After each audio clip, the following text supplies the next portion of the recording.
Good evening. Hi, welcome members and guests of League of Women Voters of Greater Omaha's Dine and Discuss. Thanks, Candid, for helping us share our redistricting program. Can you all hear me okay? Everybody hearing me? Okay. You all are our first audience for meant to represent putting our vote on the map. So we ask you to share your input and suggestions for improvements. We'll put an email address in the chat for responses, so please chime in. This evening's program is a product of the League of Women Voters of Nebraska and the Fair Maps Committee. Sherry St. Clair, who is here this evening, is our chair, and after many hours of Zoom education, she now has a PhD in redistricting. She also serves as Director for Government Policy on our state board. I'm Carol Dennison, Director of Social Policy for the State Board and a member of the Fair Maps Committee. Special thanks to Rachel Gibson, who created the PowerPoint presentation and has spent hours of research on finding perfect illustrations and compelling data to make this topic clear. She also has dug down into DistrictR mapping software that Common Cause has promoted for use in drawing boundaries for communities of interest. Rachel will be our presenter this evening and ask for questions in the chat. Thanks too to Sarah Lee, a member of our committee who is working with Laura Torres de Oliveira on the Spanish translation of this presentation. Sarah too will be working on troubleshooting closed captioning for hearing impaired folks as well. We welcome Lynn Perry from Omaha, who has recently joined our committee. Okay, let's get started.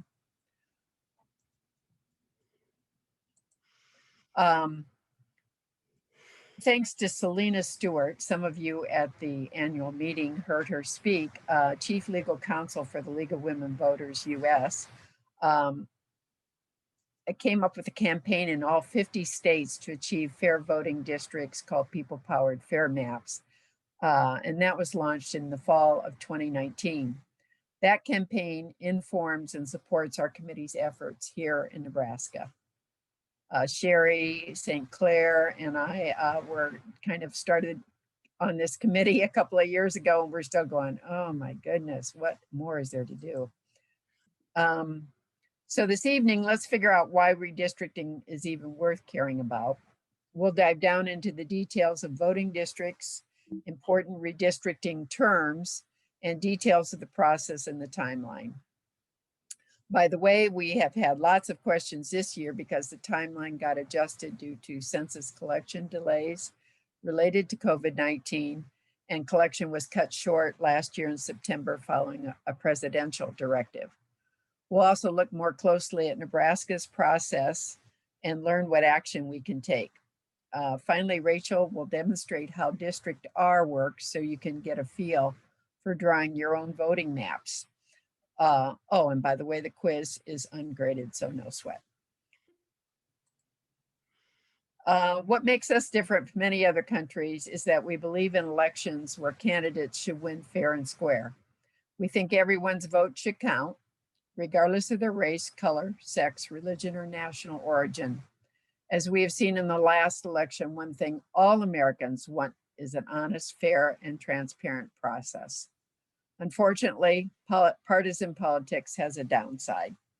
We have evidence in our past of backroom deals, Tammany Hall, and political machines that sought to capture all political seats for a set of candidates, often using violence or bribery to secure votes. Now we're worrying about another behind closed doors process, redistricting.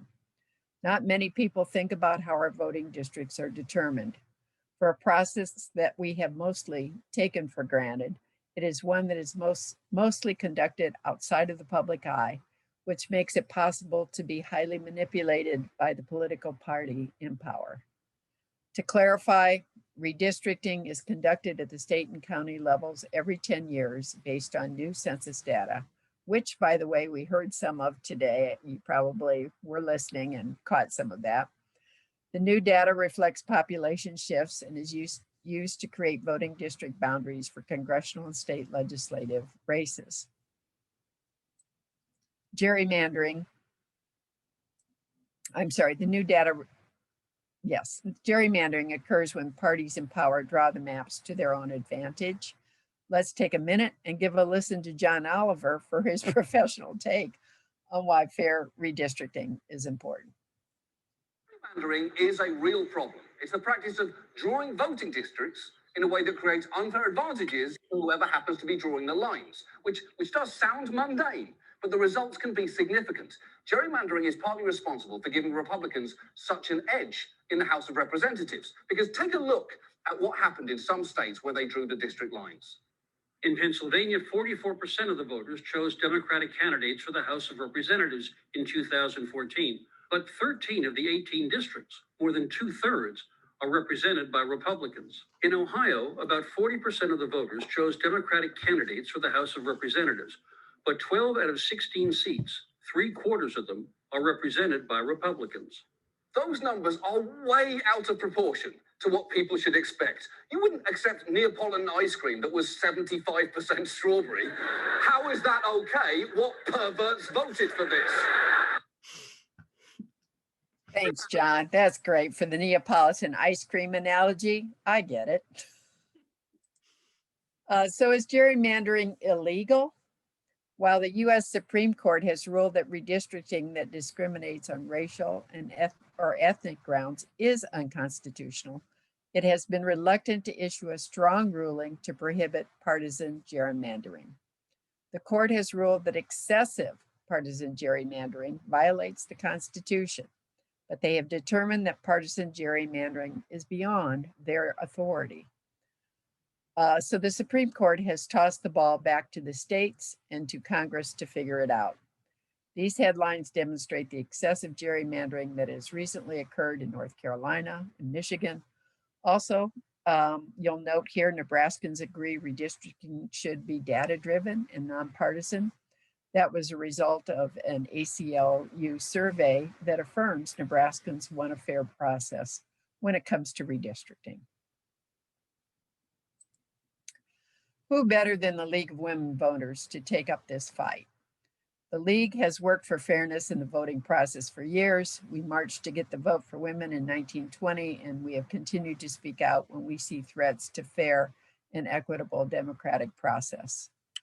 The League of Women Voters US has incorporated the redistricting policy that guides us. Support redistricting processes and enforceable standards that promote fair and effective representation at all levels of government with maximum opportunity for public participation. With that, our goals are to raise awareness about redistricting, its potential for manipulation in the process in Nebraska, to reflect on what constitutes a distinct community or community of interest, and to provide action steps for how to advocate for transparent and fair redistricting in Nebraska. From here, Rachel will take it over. Thank you, Carol. What a wonderful introduction to what we're discussing tonight. My name is Rachel Gibson, and I'm very lucky to work with these wonderful women on the Fair Maps initiative in our state. So before we jump into some of those nuts and bolts pieces that we talked about with redistricting, I want to start with a quick activity because really when we think about redistricting in general, it's about your community. It's about what you know about your community and making sure that our political system is representative of that. So I want everyone to take a quick minute and think about what makes your community, and very specifically, take a second and think, write down maybe 3 to 5 physical markers that you think of when you think of your community. That might be a certain building, a church, a school. It could be a geologic formation. It could be a river. It might be somebody's barn. But what makes your community that the folks in your area think of as your community? And then secondly, take a quick second and just write down 3 to 5 words that you feel describe your community. So this is beyond those physical things, but what is the nature of your community? If you were going to describe it to a friend, they say, hey, I'm moving to your area. And you'd say, oh yeah, great. What is the fill in the blank for your community? We're not going to share these just yet, but I want to start from that place of this is about your community. We'll kind of circle back to that when we get to District R. but wanted it to set that beginning. So let's get into some of the more nuts and bolts pieces of redistricting. What we're going to cover is what a voting district, why it's important, how are the districts determined, why does it matter in general and specifically in Nebraska, and then what can we do about it? And we know that as members of League of Women Voters, we're already working with a group who knows a good amount about how our government functions. So some of this might be a bit of a review for some of you, but again, we also want your feedback as we get ready to share this with the larger population. So we're going to start with what is a voting district? Conceptually, it's where you live. It's that place, it's home. It's where you live, you work, you learn, you play. It can look different. And in our state, we have lots of different types of communities. Very practically, what is a voting district? It is a geographic area where you choose who represents you at multiple levels of government. Sometimes, you think of like one specific thing, oh, that's my representative, but we have lots of districts we're part of. That can go our city, your city council. It can be a larger county setup. That might be a school board, or at the state level, our state government, and then of course our country level, our national government. So we're part of all of these different districts, even though our community is our community. So why are districts important? Very clearly and obviously, number one, they vary, and therefore our needs vary. So districts have these distinct characteristics, and the person that we elect to those need to be an advocate for our community's needs. An additional piece of that is some state and federal resources are dispersed based on district. So that's another reason that this matters. And it's kind of helpful to think about it. Down here, a couple examples. How many individuals in your community have agriculture as a job? And all of this is data from our legislative research office. So you can see the darker parts of the map is a higher percentage. But also things like how many people own their homes in different areas, how many people rent. And then finally, things like military service. Even in Nebraska, we have all of these different nuances in these different communities. And so that's really, when you think about a voting district, you want somebody who knows all those things and can advocate for you. Which brings us to our second point, which is why are these important? Because the stakes are kind of high. When you think about it, these are the folks who are going to, right now I'm talking about state government, but going to Lincoln and deciding what we're doing to get tax revenue. What are the taxes? This past projected number of $5 billion is coming in through taxes. How is it coming in? Those are the decisions being made. And on the flip side, $9.7 billion has been allocated in our budget between taxes and federal money coming in and those types of things. How is it getting spent? We want people there who are advocating for our communities. So this is just a snapshot of where that money went last year. Where did we send that money? These are the types of things that nuance of district can really make a difference. And then finally, again, that combination with the federal level, in 2019-20,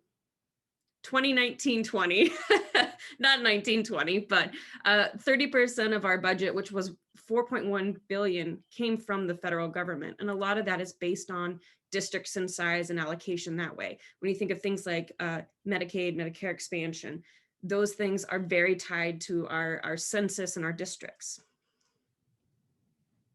So then finally, why is this important? Why are we getting so into the nitty-gritty about details? And here in Nebraska, it's because sometimes it's a handful of votes that makes the difference. Here are some examples from all across our state in the past few years where it's been, a couple hundred, and in some cases, a couple dozen votes that have made a difference. When you think about districting, that could be a couple of blocks. So that's why, those little details are really important when we talk about redistricting. So Nebraska districts. I am definitely guilty of, when I go to vote, sometimes being like, oh yeah, I got to vote for judges too. So we are all part of multiple districts. And in Nebraska, these are 4 of the districts we're part of: the Board of Education, Regents, the court system, and our Public Service Commission. these are things that we divide up in the same way, but for the purposes of tonight, we're really going to talk mostly about two types of districts, which is our Nebraska legislative districts and then our national House of Representative districts. So focusing on that, if we're talking about state districts, these are the 49 districts that split our state up so that we can elect 49 different people to go to Lincoln and work on our behalf. So that's what these legislative districts are. Now, something that's kind of interesting, I'm going to hone in on the Omaha and the Lincoln area in particular, because they are a great example of this. First of all, really highlights that when we're talking districts, we're talking about population. So there's more districts because it's more dense in these two areas. Something else that this highlights that I think is fantastic is you'll notice there's the numbers 46 and 49 amid a sea of 20s and teens. We redistrict regularly every 10 years when there's a census. So this demonstrates that over time, as our population has changed, 49 used to be over in Western Nebraska, and we've lifted and shifted to where the population is. So it really is that population driven. For this cycle, they're anticipating that we'll be needing to move 2 more districts fairly significantly into the metro area. So that's a big piece of conversation. The other thing I want to highlight on these state districts is if you look here in Hall County, District 35 is all the way inside of another district.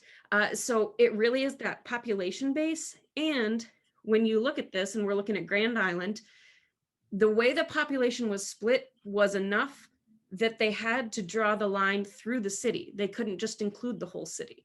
So we are really talking about block to block. In fact, in our last redistricting cycle, one of our legislators actually moved the lines a couple blocks over so that his favorite coffee shop could be in his district. That's the level at which we're talking.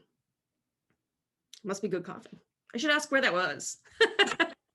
So the second level that we're talking about state, and then our national level. So you all are very familiar with how our government works. This is talking in terms of Congress and our House of Representatives. Every state gets 2 senators, but House of Representatives is based on population. These are our 3. You can see where those districts are split up. Again, this is based on population.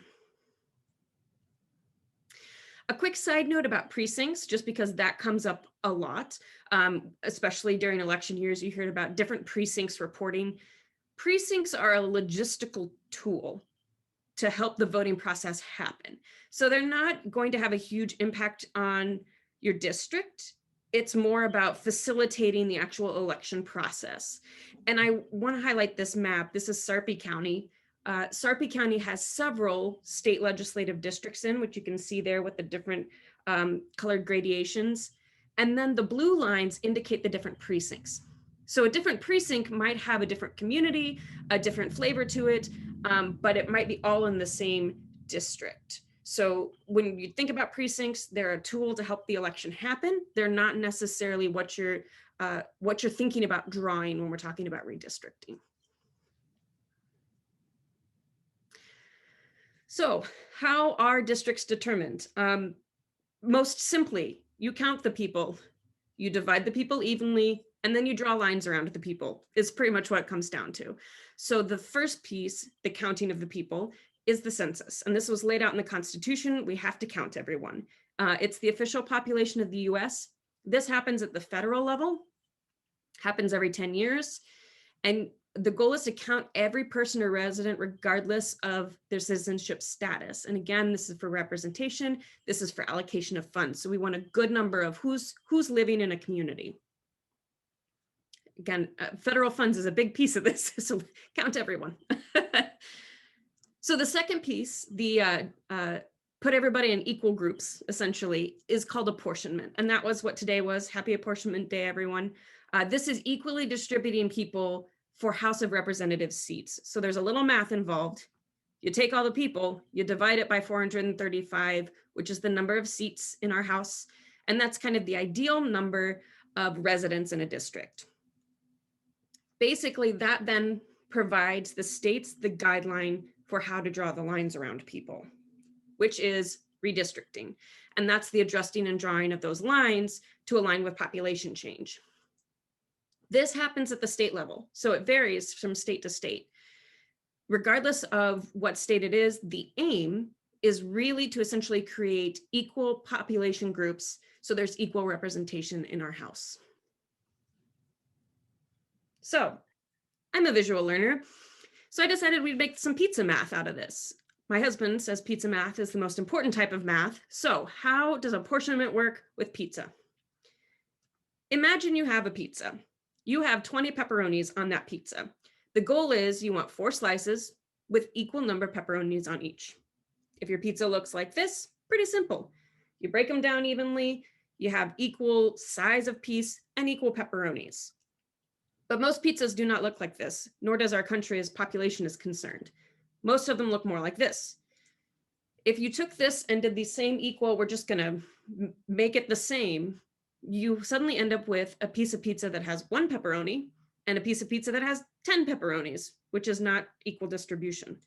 So you have to get creative about how you draw your slices.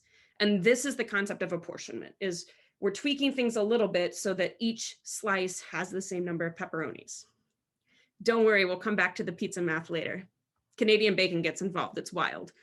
So how are districts determined?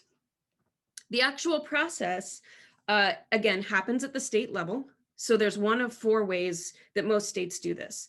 Either their state legislature coordinates the process, a bipartisan commission does, a citizens commission, or a panel of civil servants. In Nebraska, we have our state legislature. They essentially appoint a committee of legislators that works on it. Regardless of what method a state chooses to use, there are some certain things they need to include.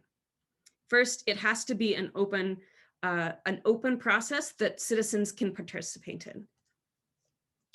There has to be a specific timeline that redistricting follows. They have to have full disclosure of how the decisions were made through the process. There has to be public hearings on the proposed plans. And then all of these are subject to our open meeting laws for most government work. So where do these rules come from? Well, first, the Constitution says we have to count everyone every 10 years and equally represent different groups. The next big piece came with the Permanent Apportionment Act, which basically gave us a procedure and a timeline so that people couldn't drag their feet about redistricting. We had to do it every 10 years within a reasonable amount of time. Then there have been a slew of Supreme Court cases related to districting.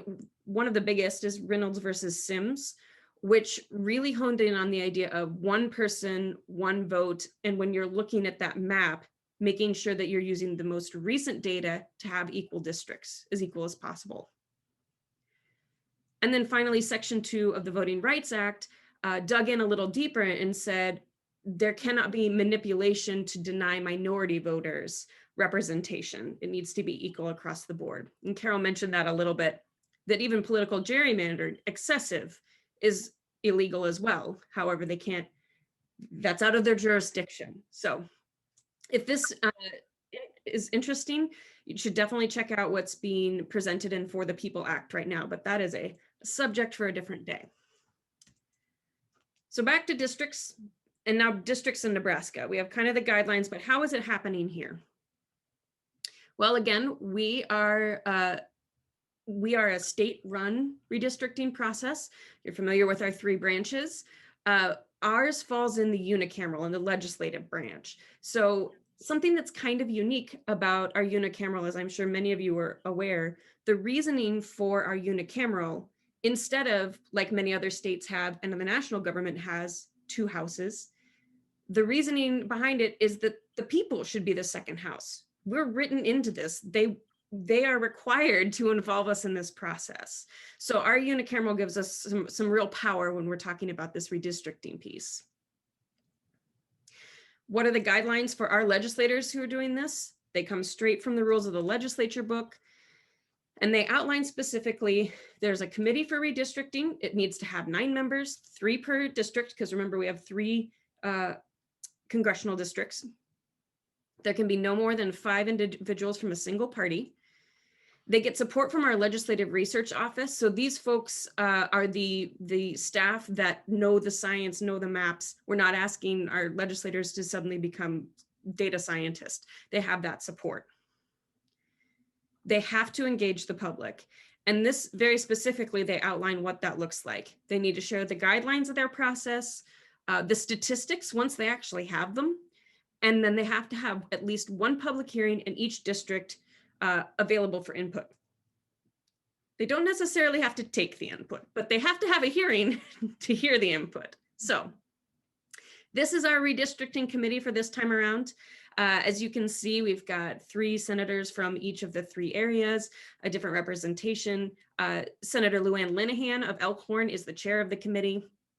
So this is our group. Once you get into the part where you might be contacting folks, these are the folks we want to talk to.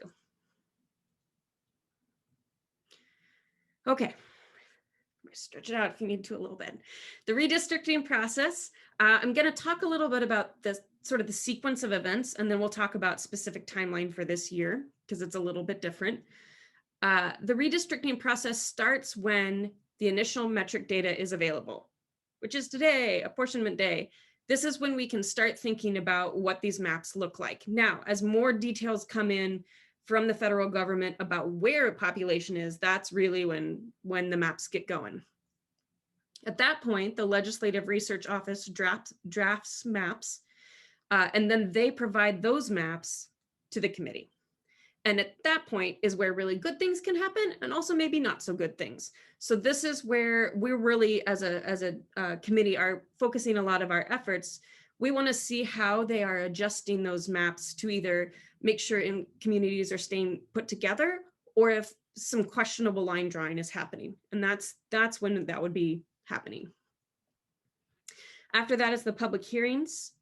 Once they have those public hearings, they actually write the districts into law. They present a bill that is our district, and then it goes through the usual process our legislation does. If it gets approved, it moves on to the governor to be signed, because again, it is a law. So that's kind of the sequence. Now, what does the timeline look like for this year? But we're a little bit different, as Carol mentioned. Apportionment counts came out today. Census is going to be in the summer, but full data isn't going to be available until September. So that means the final draft maps aren't going to be made until the fall. What this means for Nebraska is that our legislative session is going to be over by then. So there will be a special session of our legislature that's going to need to be called in the fall to draft and then approve the maps that they put together. So this has some impacts. So the considerations we're kind of keeping an eye on. Number one, once the data gets here, that timeline might move really quick. Secondly, the public hearings may have short notice. Hence, we're starting so early. We want people to already kind of be talking to their legislators, making sure they're advocating for their communities. Again, because of that quick turnaround, there might not be as much pressure to integrate the feedback that was provided.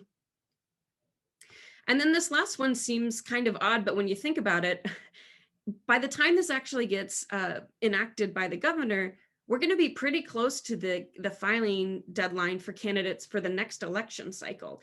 And the reason this is an issue is because, especially if we're moving some districts, people might not even know what district they're running in until shortly before they need to announce that they're running. So this is, we want to keep the process moving forward, but we want it to be thoughtful. So why does all of this matter? Why are we getting into the nuances of the rules of the legislature and those types of things? Because, as Carol and John Oliver mentioned, gerrymandering can happen. This can be manipulated to retain power or shift power that's not an accurate representation. You've heard of gerrymandering before. You've probably heard of the story of gerrymandering. It came after a governor whose last name was Jerry and signed into legislation that had this weird district that went around Boston to ensure that they kept power. And someone said it looked like a salamander. So that's how gerrymander came about.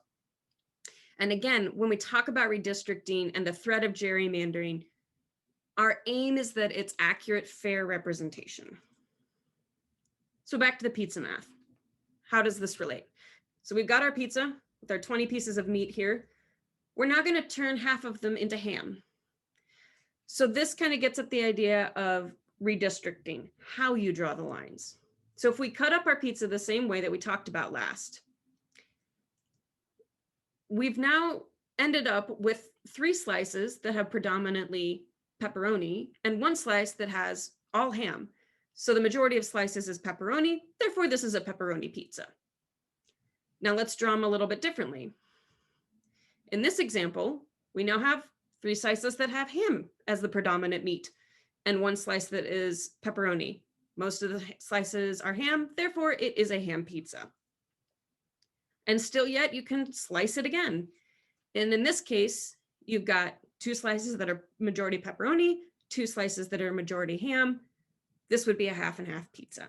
So this is kind of that concept. You can draw the lines to help navigate what you want it to represent. Again, we want to make sure that communities are being advocated for as they are.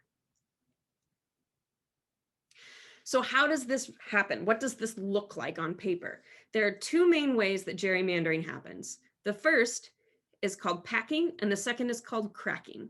Packing is basically taking all of one type of individual and knowing that they're going to have enough of a majority to have at least one district and keeping them in that one district. It dilutes their power in the ones around them. Cracking is almost the opposite. You know you've got this concentration of folks, so you cut it right down the middle so that you split them into other districts that they then become the minority. So there's this video I want to share. It really helps with the visual of this idea of cracking and packing. Tactics of gerrymandering are actually pretty simple. If you're a Republican trying to keep power, you want to do 2 things. First, pack as many Democratic voters as possible into a single district. If you have a district where almost everyone votes Democrat, that means almost half these votes are basically wasted. You can also crack big Democratic areas into separate districts where there are slightly more Republicans. So even though an area has a lot of Democratic votes, they would actually lose in this district and in this district. These are the 2 elements of classic gerrymandering.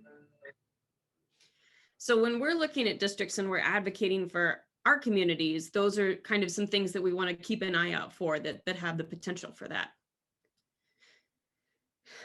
Again, this kind of goes back to the idea of, you know, it's good to be aware, but is this really an issue? And it is. There is some data that has assessed the risk of gerrymandering in a variety of states. And Nebraska has a high risk of gerrymandering, and that's for a couple reasons. The primary one is that our process is run by our legislature. So trying to fight against that partisan nature is quite difficult. The second reason that it's a bit of a challenge is because all 3 of our branches fall under the same party right now. So again, that makes it a little bit harder to avoid the partisan pull. The third reason, and we're going to dive in a little more on this, is simply because of our demographics and our geography in our state. So what do I mean? We're going to start by talking about demographics. And I want to be very clear. I'm using voter data for political party because it's an easy way for us to talk about this, but you could replace this with anything: religion, race, ethnicity, socioeconomic status. We're just using this because it's a good way to kind of look at representation. So when you look at voter data in Nebraska, oftentimes people think of Nebraska as a red state, but really less than 50% of our state are registered Republicans. It's the largest group, but it's still less than 50% because we have 29% Democratic, 1% Libertarian, and we actually have a pretty large nonpartisan group in this state. So this is what our state looks like at the base level. So now let's talk about what that looks like in representation terms. When you look at our state legislature, again, our 49 folks who are going to Lincoln, actually both Democrats and Republicans are overrepresented compared to our registered voters. However, they're still kind of in line as far as ratio wise. When you look at our national representation, it's completely Republican. Now, I want to be clear here. This is not saying that the goal of line drawing should be to match exactly what the representation is. It's to make it possible that there can be competitive seats to represent everyone, for everyone to have a voice. We don't want maps that are drawn that make it impossible for different subsets to have a fair chance, to have a fair competitive edge. Again, the goal is that fair maps, equal, the ability for representation, not rigging the system against anyone. So a really good visual for this, and this is data from 538, and I really appreciate it because it looks at not only how you can slice and dice gerrymandering, but you'll notice at the bottom there, they've also run statistics about how competitive a district can be. And again, that's what we're looking for, that there's an equal chance that people can be competitive in a given district. So this is our current congressional boundaries. And you'll see there that the Nebraska 2nd, the Omaha metro area, is in that kind of purple zone. It could go either way. It's not a guarantee statistically.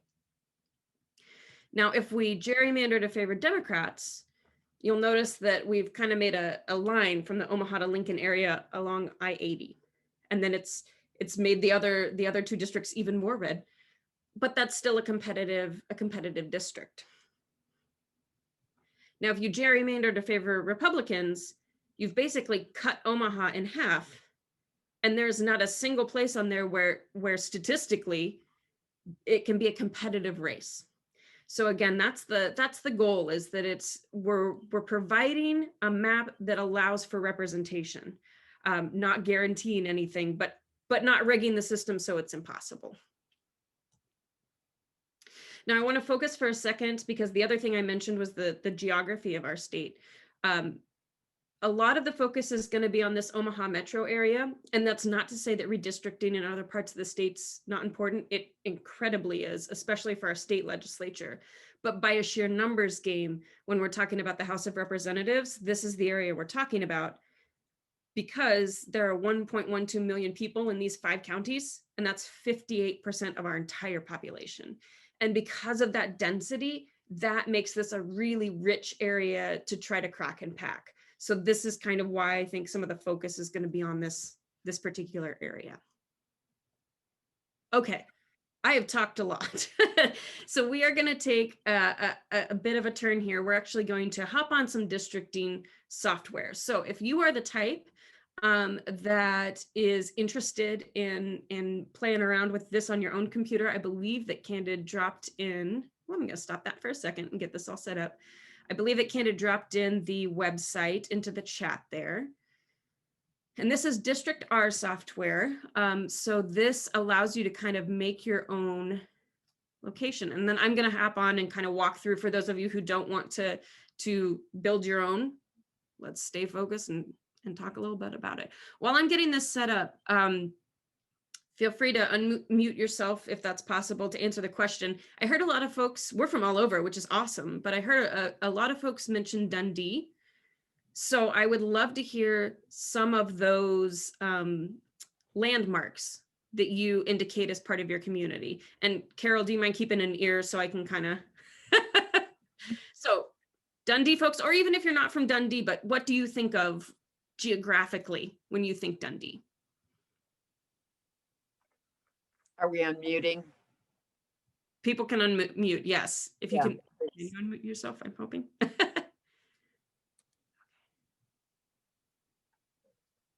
Any takers on Dundee area? What would you say?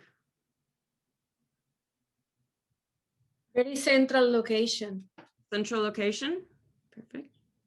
And if you're following along, I clicked on our state. I'm gonna go here to draw a community and start with drawing. We're gonna start from our actual community, and I'm gonna zoom in here on our Omaha area. And it could be physical things too, like a park or a school. Mhm. A monument. What do you think of when you think of, that area? I don't live in Dundee, but I know they're awfully, the residents are awfully proud of The their animals schools probably in come here. back. There'll be like animals living all over here. Like Memorial Park. Memorial Park. Okay, awesome. So if you're what I'm gonna do here on this is drop in pins. So like here, I'm gonna say, all right, this point is Memorial Park. So we're gonna kind of make our what we want to make sure we include. Memorial Park. Okay, other places? That's a great one. UNO. UNO, yep, absolutely. Let's see. The other one is the The other one is the what? business district. The business district. Tell me more about that. The like where E-Creamery is that kind of what you're thinking? Can you tell I have a 4 and a 8-year-old? The first thing I think of is the ice cream store. Although let's be honest, even if I didn't have them, that's what I think of. And that's in here, correct? What about theater? Yes, Hmm. film Mhm. streams. Film streams. Yep. So this is the business district. I'm just waiting for you all to realize that I'm a horrible speller. So I'm just, everybody knows. Art, actions, and galleries. Okay. Let's see. So I'm a little behind. Let's see. So this was film streams, right? In this area. Okay. And then what's the physical location for the one you just mentioned? Let's see. All right. Other things that are popping up when you think Dundee? Well, this is a go ahead. Muted. Karen, you're muted. How about Harrison Elementary? Ooh, where is Harrison? See, this is why you need people from the community. I don't live in that area. I'm not sure where that is. Where is Harrison Elementary located? Well, Dundee Elementary too. Harrison and Dundee are both the major elementary schools in that area. So where are those located out specifically? Go to 52nd Street. 52nd Street. Okay. And, yeah. well, I can't. Oh dear. Well, I don't like to do that. That's to the address. Oh, there's here. Okay, Street. Go to 52nd. Harrison is 54th and Hamilton. Yeah. Harrison is pretty close in the area too. Dundee Elementary is kind of and landmark. It's all right off Dodge. There we go. You said Harrison? Over there in this area. Okay, where's? I'm ballparking it, friends. I'm ballparking it. Hopefully I'm close enough. You said Harrison? Tree? Okay, perfect. All right, this probably gives us enough to kind of get started with. So when we're thinking about Dundee, this is the community we're thinking of. So what's neat about District R is that you can actually like paint in your own district and it starts giving you statistics about it. So if you go to your little paintbrush, for those of you who are following along, you can snag and say, okay, I'm gonna make sure we get all of our red dots in here. Ooh, that's a big red dot. Can people see my screen okay? Yeah, okay. All right, so if we just do the places that we've kind of made a little circle around our Dundee area, if you're following along at home, you can come over here to evaluation and it's going to give you your population. And then it's going to give you some breakdown by different factors. And it's a huge range of factors. It can be, you know, the age, the income, renters, those types of things. So when we look at this area, this is about 10,000 people. For this redistricting session, a legislative district for Nebraska, the state legislature, is about 40,000. So now becomes the interesting piece of, okay, let's start making this district a little bigger. What would you add to this district to make it a little bigger? What still fits in that Dundee? You would still consider that part of your community. Are we going north? We going south? What do you think? I think you have to include the Playhouse. Yeah. I was gonna 272nd. I was gonna suggest that too. Yes, go over to the Playhouse to 72nd in that block right there. Okay. Underwood Avenue, Fair Acres, neighborhood, and of course that's across from UNO. So we got 30,000 more to find, folks. Near Lewis Clark.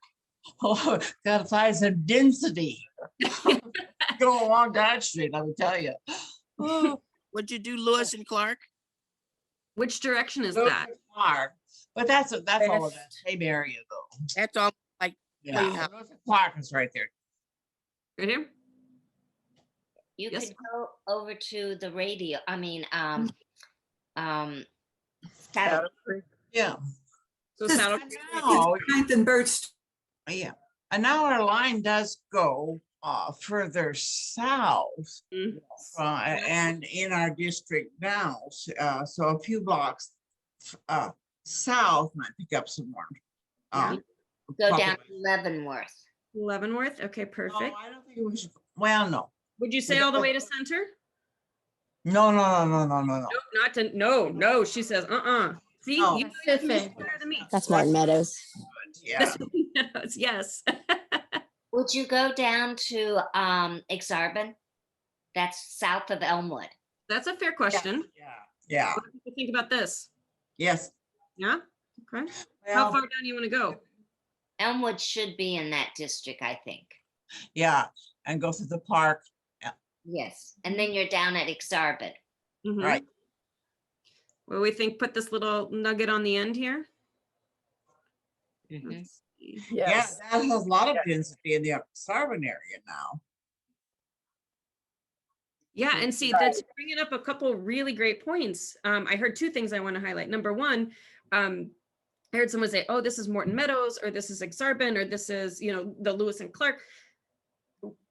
For some districts, it's not just going to be a neighborhood. For others, a neighborhood will make the whole district. So then it becomes, which neighborhoods do you put together? And do you take pieces of a neighborhood? Do you put part of Exarban, but not all of Exarban? Do you put part of Morton Meadows? And then the other thing that I heard someone say was, oh, darn, it just went out of my head. Oh, the current districts, which is an excellent point, because part of the guidelines is to respect the historical district. So if you're in a district, oftentimes a district will kind of evolve to have a community sense about it. So some districts might not change that much. So those are both, great ways to think about this. Great ways to think about this. I'm going to keep an eye on time because I want to make sure that we have a little time for questions. But I wanted, just as an introduction, to show y'all what District R is. Like I said, if you like this and play around with it, my husband and I are total nerds and think this is a lot of fun.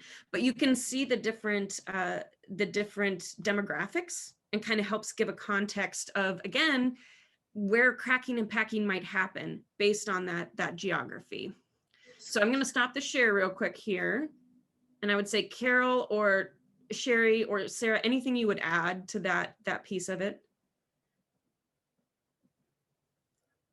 I think what's interesting about this software is you can get all of the statistics about ethnic communities or ethnic population. You can select voting age, population only. You also can look at socioeconomic income levels, and you can look at what political party it leans toward. And I think what's interesting about that is that what we are trying to say with our state legislators is we don't want them to look at what political party does this area lean toward. So, one of the things we want in terms of openness is to make sure that they're not consulting other kinds of data about these things, that they don't use voter records to make those decisions. Mhm. So, like we say, there's a lot of chance to mess with these things. When you're working with District R, the data they've got in their system currently is 2018 data that's been put together. And that will be updated soon with the same census data that everybody else is going to be working from. But the data we feel, and Common Cause does, it's really advocating use of this, is certainly robust enough to make you able to draw decent districts and get a good picture of who is in that district. One of the things that the state should be looking at is kind of maintaining boundary lines, county boundary lines, municipal boundary lines, rivers, sort of natural things when it's appropriate. We don't want those salamander-shaped districts when all is said and done. And Um, this is Another, data they're supposed to be contiguous with that equality of population deviation of less than 1%. So that will be interesting to see how that works out as well. I didn't realize it was that small. Interesting. Yes, it's very tight. Yeah. And that's, again, we wanted to introduce DistrictR. If this is something that's of interest to you, please go take it and play with it. We'd love to see, I mean, send us what you envision the maps. We'd love to see them. Again, you know your community better than people who don't live there. So this is kind of the step process you could go through. Again, start with those locations, build up from that. This gives you some guidelines too on size. State, you're looking at about 40,000. For those 3 national districts, you're looking about 650,000, and play around with it. So DistrictR is a really cool tool. It is very cool. And Tony, you make a good comment about using it for community assessment tool. That's equally important because we don't want to see communities of interest split apart. You know, we don't want to see dividing lines drawn to, you know, we'll call it cracking and packing, but none, what it does is drives apart communities that should be unified. Exactly. we also would encourage you, if you want us to bring this presentation to your neighborhood or, you know, to play, we'll come play with you. Oh my and gosh, yes, let me come. our community. So, you know, give us a hey. And that's a great, I'm going to use that as a segue, Carol, as to our kind of our wrap up. So then we'll have a little time for questions, but what's next? So we've talked about all this stuff, found this really cool thing. Okay, cool. What do we do now? Just talk to people, talk to your friends and family. This is, redistricting is not something that happens often or that many people really know a lot about. So talk to them. Use the internet and social media. You know, follow the League of Women Voters if you don't already, both Nebraska and US. Follow your Nebraska senators, whether it's on, you know, Facebook, or a lot of them have blogs that they post to or those types of things, but, you know, use that regular update. And then there's some great advocacy groups that are activated right now around specifically redistricting. These are just a few that we have really gotten some great information and data from. So these are fantastic. And then join the conversation if you're the type that uses social media. The 2 hashtags we're using to kind of amplify that voice are Meant to Represent Nebraska, and then Fair Maps, which is the national tagline. Once we get into more of the thick of it, contact your policymakers. Again, you're with the league, so you probably know a little bit more about how to do this than the general public, but there's also a new system to provide input online. We'll see what that looks like during the special session if they keep that going after COVID, but that is also a really great option. Attend future events. We have our Day of Action coming up this Thursday, which I'll cover a couple of things in a second. We're also going to be doing a awareness run, fun run, and a bike ride. So if that's part of your community, then keep us on your agenda. We'll let you know when the date is once it's set for sure. And then those public hearings in the fall. Finally, this is not for you. You guys are part of the League of Women Voters, but keep learning. We have some great resources about redistricting on our site. Absolutely great. Tons of information, more informational videos, how to get involved, those types of things. And then real quickly about our Day of Action, this is some of the information we're doing. We're going to do a social media push that day. Again, use our hashtag. There's also going to be some, there's a poetry contest that we have poems about redistricting you can go read. You can rewatch this if you just really want to hear more about the pizza math again. And then also there's a pep rally that is for the national group that's leading us, because we all want to say on April 29th, we want fair maps, because that is the point. So we're going to kind of shift gears to questions, but one thing I want to for sure throw out there is, what's your one takeaway? Take a quick minute, and what's your one takeaway? Maybe what struck you most? What questions do you still have? What action are you going to take for yourself to move forward? But I want you to hone in on one thing mentally and then go call someone and tell them about it.